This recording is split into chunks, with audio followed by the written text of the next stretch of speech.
Research is fundamentally important to us at the Thyroid Eye Disease Center.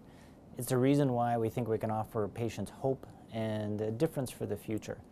Our laboratory has been very interested in the causes of thyroid eye disease and what we can do to treat it. We've identified in the past a new receptor that is to the insulin-like growth factor 1 receptor. The short name for it is the IGF-1 receptor. The body attacks this receptor in addition to another receptor called the TSH receptor. The TSH receptor is the one that causes the hyperthyroidism that most people associate with the disease. It's the body's response to these two receptors that seems to be fundamentally important for the disease to occur and for the severity of the eye disease. We've known that this receptor, the IGF-1 receptor, is overexpressed in a variety of tissues, including the orbit. What we've more recently identified is that the tissues in the orbit actually come from the bone marrow. The bone marrow is activated and the immune system is activated to both of these receptors and sends cells to the orbit or to the eye muscles and fat that causes the swelling seen in thyroid eye disease. And our laboratory has been very interested in the causes of this and, more importantly, how to stop or prevent this progression. The upshot of this is that we've been able to work with a company and develop a clinical trial. It's the largest clinical trial ever conducted in the United States for a biologic intervention in this disease. It encompasses international sites, approximately 25 sites in total, and it's designed to see if we can't interfere with the disease process. So what happens is that the immune system normally would attack the eye tissue and the thyroid based upon the identification of these receptors. They're the marker that the immune system knows to attack in these two particular tissues that cause the disease. What we've done with the help of this company is to make an antibody that blocks or masks this receptor, the IGF-1 receptor, to the immune system. And it so happens that it also seems to block the interaction of the other receptor, the TSH receptor, too.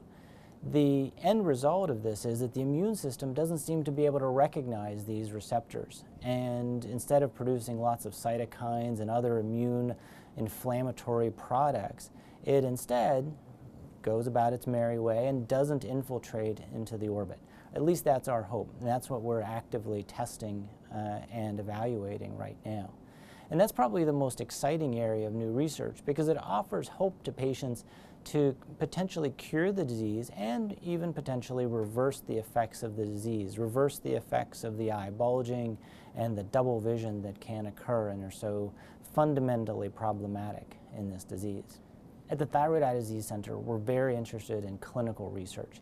Clinical research has a direct application to patients in that it can help guide our treatment and care for so many patients and affect so many people. We've been very interested in determining why some patients progress from having Graves' disease or just the thyroid component of the disease to getting thyroid eye disease. So we did a very large study where we looked at several million people and looked at why and some of the things that they do that could lead from getting Graves' disease or just the thyroid component of the disease to then getting the eye disease. And we found some very surprising results that we've just recently published.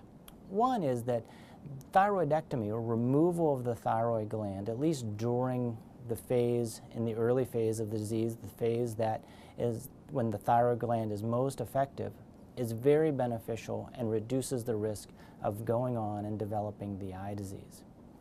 The second thing that we've found is that the use of statins, or taking statins for high cholesterol, high lipid, can dramatically decrease the chance that you'll end up getting thyroid eye disease. This research allows us to potentially change the course of someone's disease or prevent them from getting the disease at all. We have to prove these things through prospective studies, which are required and certainly will need to be validated, but this really gives us hope that we can change a patient's course and improve their outcome. The research that we're doing here is quite diverse and hopefully is going to be quite impactful for patients and for patient care. And we look forward to the future because we certainly think that it's going to be a bright and dynamic future for all of our patients. We've been fortunate to establish a new research fund called TEDCure, where we hope to really propel the research that has been ongoing in our laboratory toward clinical trials and toward investigation that will hopefully cure the disease. This is an exciting time because for the first time in many years, there are many areas in which we can expand and move forward to identify novel treatments for patients.